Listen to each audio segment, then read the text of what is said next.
เป็นคนของเธอนั้นมันคงเฟี้ยวสุดๆจากเกาะ 5 และเกาะ 6 ตอนนี้บัสได้เดินทางมาถึงเกาะ 9 ซึ่งเป็นไดฟ์ไซต์ที่ 2 ที่มีชื่อว่าคริสต์มาสพอยต์หนึ่งในจุดดำน้ำยอดนิยมในเกาะซิมิลันจุดนี้มีก้อนหินขนาดใหญ่และอุโมงค์หินที่ปกคลุมไปด้วยปะการังอ่อนและกระปังหาที่สวยงาม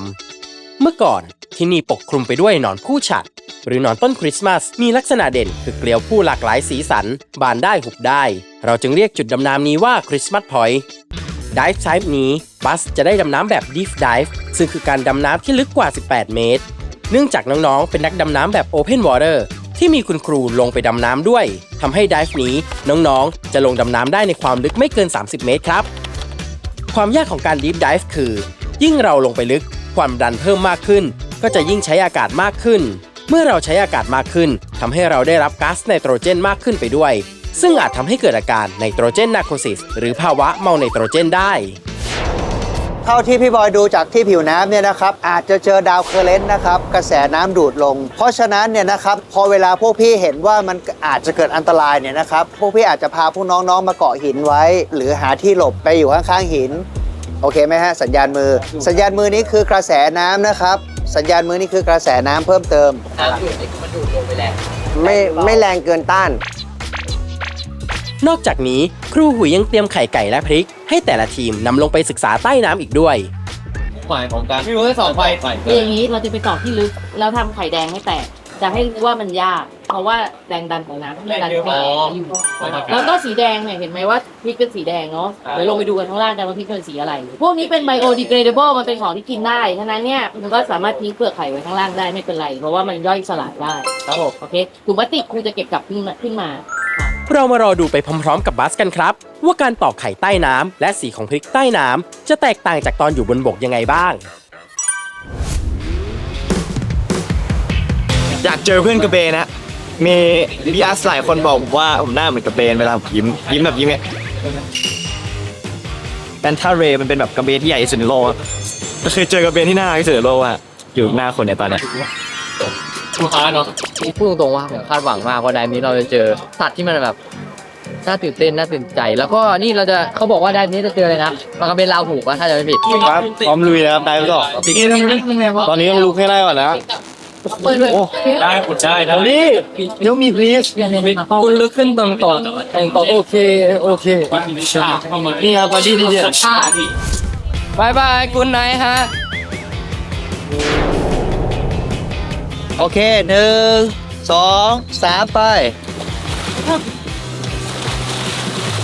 พร้อมนะครับ1 2 3ไปตอนนี้ทั้ง3ทีมได้มุ่งหน้าลงใต้น้ำเพื่อหาจุดทดสอบบทเรียนของเรากันแล้วครับได้เวลาลองตอกไข่แล้วครับน้องๆมาดูกันครับว่าไข่ที่ตอกใต้แรงดันน้ำจะเป็นยังไงเมื่อเราตอกไข่ใต้น้ำลึกแรงดันน้ำจะทำให้ไข่แดงกลายเป็นทรงกลมแตกต่างจากเวลาอยู่บนบกที่ไข่แดงจะดูเหลว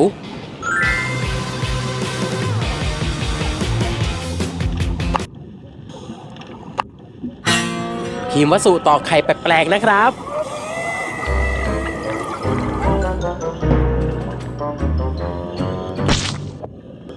Next กับมาร์คคริสก็เอากับเขาด้วยเหรอเนี่ยได้เรียนรู้เรื่องแรงดันน้ำแล้วถึงตาของพริกบ้างแล้วครับมาดูกันครับว่าพริกที่เราเห็นบนบกเป็นสีแดงเมื่ออยู่ใต้น้ำลึกเราจะเห็นเป็นสีอะไรเวลาเราอยู่ในที่บริเวณน้ำตื้นตาเราจะสามารถเห็นแสงได้ปกติแต่ยิ่งเราดำน้ำลึกลงไปแสงสีต่างๆจะถูกน้ำทะเลดูดกลืนในระดับความลึกที่แตกต่างกันไปสีแดงจะเป็นสีที่เดินทางได้ตื้นที่สุดจึงไม่สามารถเดินทางไปที่ระดับความลึกที่น้องๆอยู่ได้ทำให้ตาของเราเห็นพริกเป็นสีดำ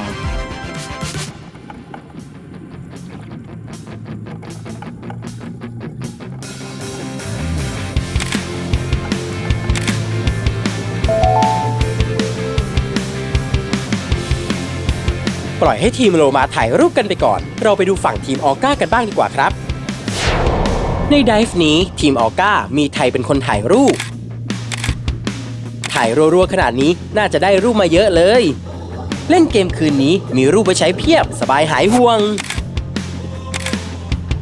ทีมสี่หลามที่กำลังสนุกกับการดำน้ำอยู่มีมาร์คคริสรับบทช่างภาพเช่นเดิมแต่เหมือนจะไม่ค่อยได้ถ่ายรูปกันสักเท่าไหร่แล้วแบบเนี้ยจะมีรูปไปใช้เล่นเกมต่อกับเขาไหมเนี่ยกลับมาที่โลมากำลังดำน้ำไปที่ไหนกันครับนั่นมันสัญญาณมือกระแสน้ำดูดนี่นาดูเหมือนว่าทีมโลมาจะเจอกระแสน้ำดูดเข้าแล้วครับหยุดถ่ายรูปแล้วรีบตามครูหุยไปหลบเร็ว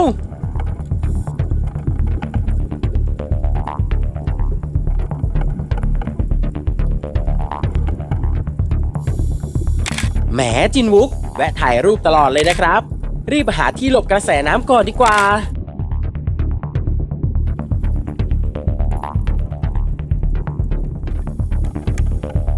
พ้นกระแสน้ำแล้วต้องขอบคุณครูหุยที่ช่วยทีมโลมาของเราด้วยนะครับเมื่อกี้กระแสน้ำมันแรงมากเลยก็เลยแบบไปตรงนู้นแล้วเมื่อกี้นั่งเรือกับม้าแบบมี10 นาทีอ่ะมันไม่เหมือนที่คาดไว้เหมือนแบบกระแสน้ำมันแรงมากก็เลยต้องแบบไปมุดแบบซ่อนใต้ถ้ำอะไรเงี้ยเพราะตรงนั้นมันแบบกระแสน้ำไม่ค่อยแรง กลุ่มผมโดนหมดเลย ก็เลยได้มุดถ้ำเป็นแอดวานซ์ครับเมื่อกี้ บอกเลยว่าลมแรงมากแบบแรงมากๆผมโดนน้ำดูดนะฮะน้ำพัดไปไหนไม่รู้นะเมื่อกี้โคตรไกลแล้วเธอลำนี้เหมือนออกมาจากนั่นในวันพีซอะต่อซีได้ต่อปลากระเบนปลากระเบนไหนปลากระเบนไหนวะบอกเลยนะว่าตอนเนี้ยเมื่อกี้ผมอะถ่ายใช่ปะเพราะเลนมันเป็นเลนวายผมจะไปถ่ายใกล้มันเลยแบบต้องใช้เวลาเยอะมากในการใช้แรงเยอะในการว่ายเข้าไปผมก็รีบว่ายเข้าไปแล้วมันเป็นน้ำแต่ว่าน้ำกระแสไหลเร็วมันก็เลยแบบใช้แรงเยอะเรารอบนี้นะเราเจอปลาหูช้างมันอยู่เป็นฝูงเลยแล้วแบบมันไม่กลัวเราด้วยแล้วมันอยู่ตรงเขาเรียกว่าอะไรคริสต์มาสพอยต์คือเป็นแบบที่มันแบบมีหินใหญ่มากแล้วแบบสวยมากคือดูเพลินมากตอนลงไปแบบแป๊บแบบโอ๊ยครึ่งชั่วโมงแล้วต้องขึ้นอะไรเงี้ยผ่านไปแล้ว2 dive ระหว่างรอไป dive ที่3บัสจะทำอะไรกันอยู่บ้างนะเราเอาผ้ามาซักกันซะหน่อยนะฮะผ้าผืนนี้เราใช้มา2 dive และต้องซักก่อนซะหน่อยรอ dive ต่อไปก็ปกตินี่ใช้เครื่องซักผ้าอันนี้ก็เราจะมาลองซักมือกันเองเป็นครั้งแรกนะครับผม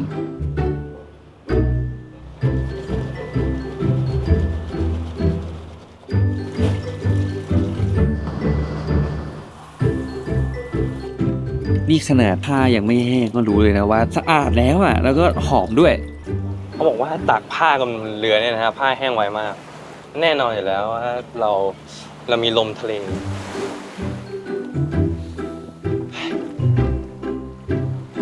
ใจเก่งมากเลย next ระหว่างการพัก dive ในช่วงทานข้าวกลางวันน้องๆก็มีกิจกรรมเพิ่มขึ้นมา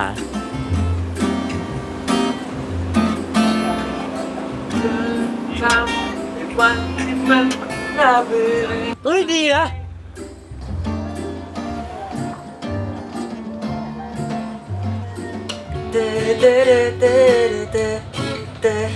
มองฉันที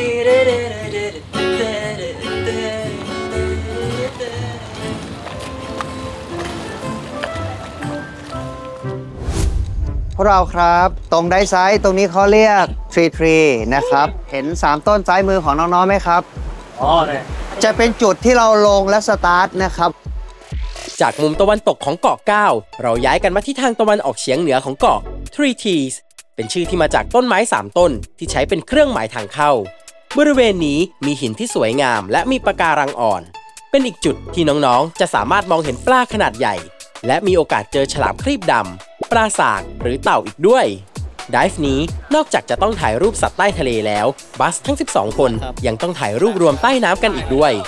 ถ่ายรูปรวมบนบกก็วุ่นวายแล้วไม่รู้ว่าใต้น้ำจะวุ่นวายแค่ไหนพร้อมนะเกี่ยวหูปักลง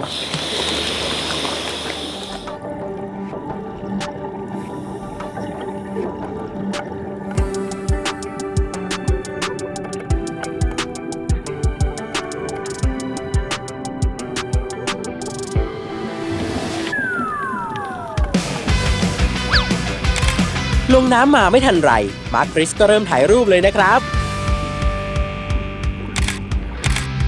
แต่สิ่งแรกที่เราจะมาทำกันที่ Dive Site นี้คือการถ่ายรูปรวม รีบไปรวมกันเถอะทุกคน จะได้ลุยกับบัสไดเวอร์บัสไดวิ่งกันต่อ แต่การรวมตัวถ่ายรูปนี่ไม่ใช่เรื่องง่ายๆเลยนะครับ ปกติจะรวมบัส 12 คนบนบกว่ายากแล้ว คราวนี้ต้องมาถ่ายรูปรวมใต้น้ำก็ยิ่งกว่าจับปูใส่กระด้งซะอีก ขอบคุณพี่ๆทีม Dive Potato ด้วยนะครับ ที่มาช่วยกันจับบัสใส่กระด้ง พร้อมนะบัสอีกสักรูปครับ 1 2 3 ถ่ายรูปรวมเสร็จแล้วได้เวลาแยกย้ายไปถ่ายรูปสิ่งมีชีวิตใต้ทะเลกันต่อ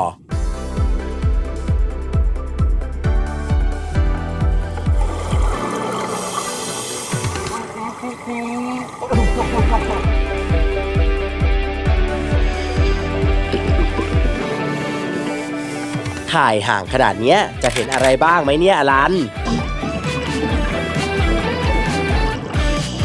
ไม่ทันไรก็เปลี่ยนให้ฮาร์ดเป็นคนถ่ายบ้าง ทีมนี้เขาทั่วถึงกันจริง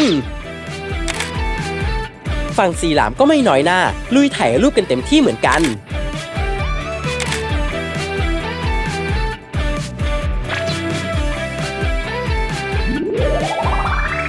ซีหลามอย่ามัวแต่เล่นกันเพลินแล้วลืมถ่ายรูปนะครับ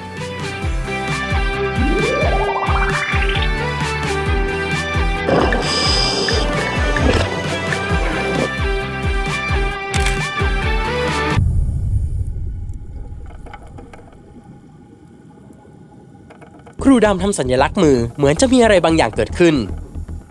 จากอากาศในถังที่ 200 บาร์ ตอนนี้ Next และพิมวสุเหลืออากาศน้อยกว่า 50 บาร์ ซึ่งอยู่ในเกณฑ์ที่จะต้องเหลือไว้สำหรับทำ Safety Stop เพื่อขึ้นสู่ผิวน้ำ Safety Stop คือการพักน้ำด้วยการลอยตัวนิ่งๆ ที่ความลึก 5 เมตร ประมาณ 3-5 นาที เพื่อระบายก๊าซไนโตรเจนออกจากร่างกายก่อนขึ้นสู่ผิวน้ำครับ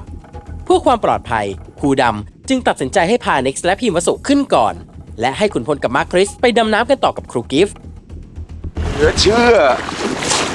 แล้วเลข2คนอ่ะอีก2คนไปกับพี่กิฟต์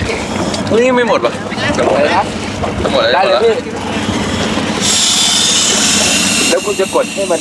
ไม่หมดเพื่อ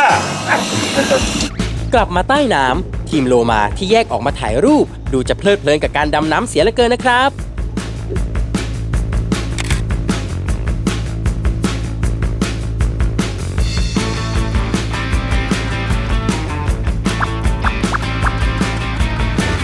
เหมือนจินวุกจะเห็นอะไรบางอย่างนะครับจินวุกเรียกเพื่อนไปดูเร็ว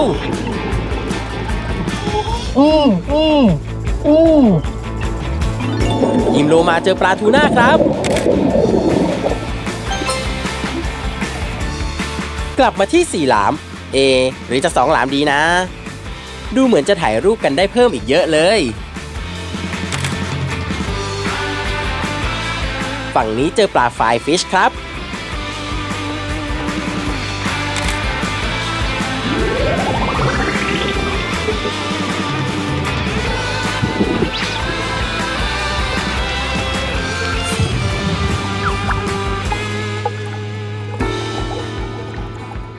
ฉายาท้ายห้องไม่ได้มาเล่นๆฉายาท้ายฉายาบวยไม่ได้มาบวยไม่ได้มาเล่นๆคนนี้คือเป็น2คนที่ขึ้นเร็วที่สุด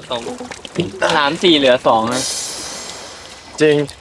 3-4เหลือ2ของจริงไหมแต่ผมดำน้ำเก่งขึ้นนะผมแบบไปได้ทุกที่ผมเที่ยวหูได้อย่างนี้ดีกว่าผมว่าผมเก่งขึ้นแล้วคือผมแบบมีปะการังผมแบบเข้าไปใกล้เข้าไปตอกแตกได้หมดเลยผมคอมพิวต์แล้วเพราะว่าเที่ยวหูได้บวยคู่ไม่ได้มาเล่นๆผมภูมิใจบวยคู่แต่บวยคู่พัฒนาแล้วทูน่าเลยทูน่าตัวใหญ่ๆ2ตัวทูน่าเหรอทูน่าครับปลาทูน่านี่เลยเหรออยากเป็นเนื้อปลา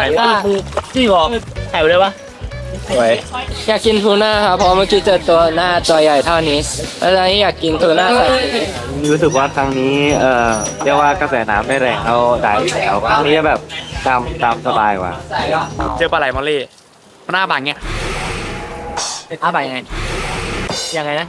พอเหอะคือแบบตอนแรกไม่อ้าปากแต่ผมเริ่มเข้าไปใกล้มันอ้าปากเหมือนครูว่าจะกัดแล้วนะเป็นบ้านนี่คือบ้านผมเนี่ยถามอากาศเลยได้กินได้ครับไปโดนบริหารเจออะไรไหมครับเจอปลาเป้าปลาเป้าหนาวทุเรียนนี่ชื่อเต็มครับนี่ได้เอาจริงแต่รู้สึกว่าได้3มันเหนื่อยกับปกติหมายถึงว่ารู้สึกแบบมันต้องใช้อากาศในการหายใจเยอะมันมากสนุกมากเมื่อกี้ครั้งนี้ก็ทำไป12 นาทีทั่วเยอะจัดเดี๋ยวมีเขาเรียกอะไรแบบไนท์ไดฟ์ต่อตอนกลางคืนก็เดี๋ยวไปพักก่อน ขออนุญาตปิดกลุ่มได้ไหม พิมพ์ขึ้นก่อนตลอดเลย เกม Bus Diver Bus Diving ยังไม่จบแค่นี้ เรามารอดูกันดีกว่าครับ ว่ารูปที่ถ่ายมาทั้งหมดจะเอาไปใช้เล่นเกมอะไร อย่าลืมนะครับ ว่าเราจะมีการสะสมคะแนนรายบุคคล และจะมีเพียงอันดับที่ 1 และที่ 2 เท่านั้นที่จะได้รางวัลสุดพิเศษไป เรามารอติดตามกันดีกว่าครับ ว่าใครจะเป็นผู้ชนะในทริปนี้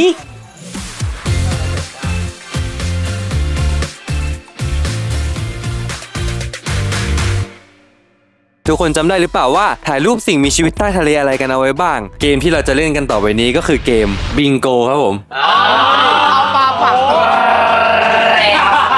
ไม่เหมือนเลย ไอ้ถั่วเขียวหรือเปล่า